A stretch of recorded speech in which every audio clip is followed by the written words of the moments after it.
今夜の現場はいつもと違う路線だ。ハイエースに乗って1時間。降りたら初めての土地だった。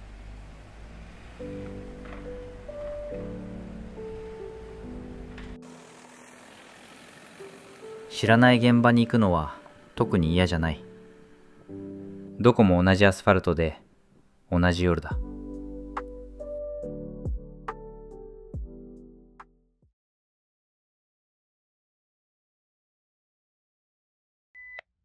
松永、久保と交際。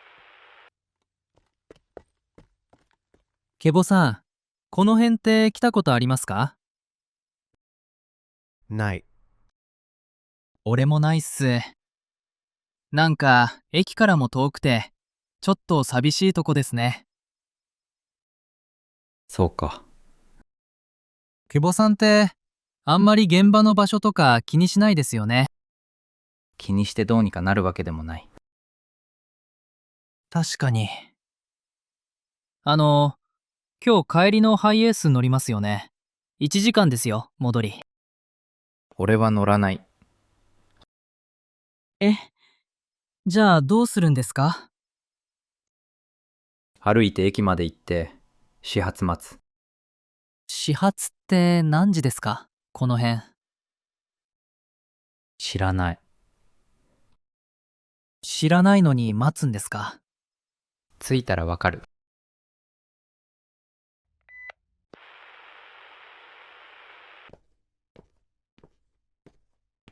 松永は聞いてくる。いろいろと。悪気がないのはわかる。ただ、俺に答えられることが少ない。ケボ、お前ここは初めてか？そうですね。俺な、若い頃、知らない街が嫌だったよ。迷子になりそうで。今は今はもうどこも同じ気がするな。年取るって、そういうことかもしれん。お前は最初から同じ顔してそうだけどな。そんなことないですよ。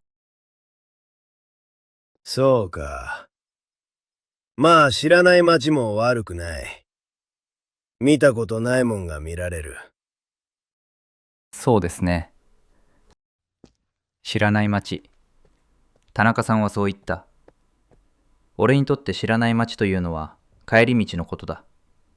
仕事が終わってから始まる。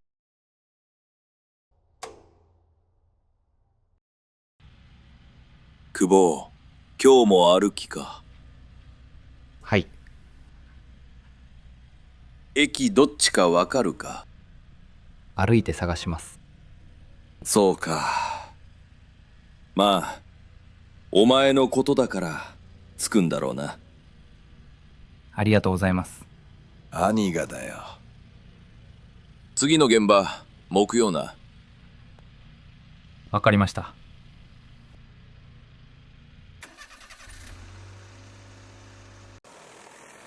堀さんは毎回念のために確認してくれる。何も言わないのが黙認なのか、それとも諦めなのかはわからない。どちらでも俺は関係ない。地図を見ない。そういうポリシーがあるわけじゃない。ただ、知らない街を歩くときに地図を見ると、街を見なくなる。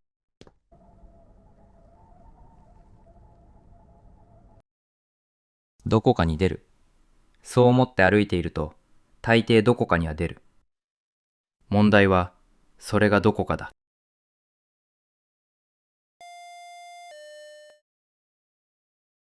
コンビニというのは、どこにいても同じ明かりをしている。知らない街で突然コンビニが出てきたとき、少しだけ安心するのはそのせいかもしれない。安心というほどでもないか。なんとなく知ってるという感じだ。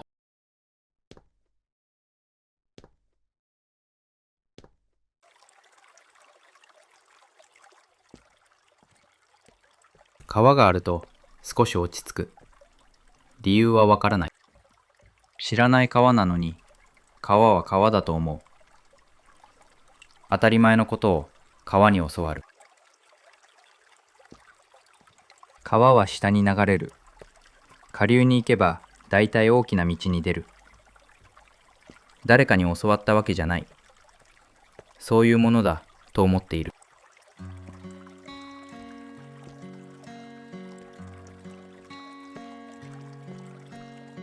始発は5時42分だった。着いたらわかると松永に言った。着いたらわかった。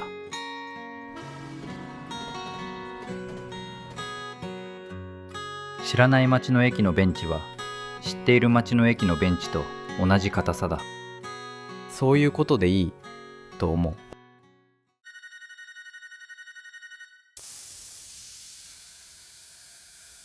電車の窓から見ると街が違う顔をしている。さっきまであの明かりの下を歩いていたんだと思うと少し変な感じがした。少し変な感じというのは悪い意味じゃない。自分が歩いた道を上から見ている感覚。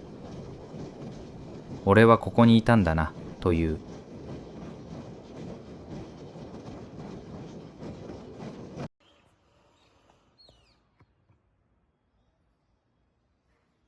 あら、今日は遅かったじゃないの。遠い現場でした。電車で帰ってきたの？いつも歩いて帰ってくるのに。今日は歩いてから電車でした。よくわからないけど、まあいいか。疲れてる顔してないわね。不思議な人ね。疲れてる顔をしていないか。疲れていないわけじゃないと思うが、顔に出ないなら特に困らない。今日は知らない街を歩いた。迷ったかどうか聞かれたら迷ったと思う。ただ困らなかった。知らない街を歩くとき、俺は多分少しだけ丁寧に歩いている。知らないからちゃんと見る。知っている街では見ていないものがあるかもしれない。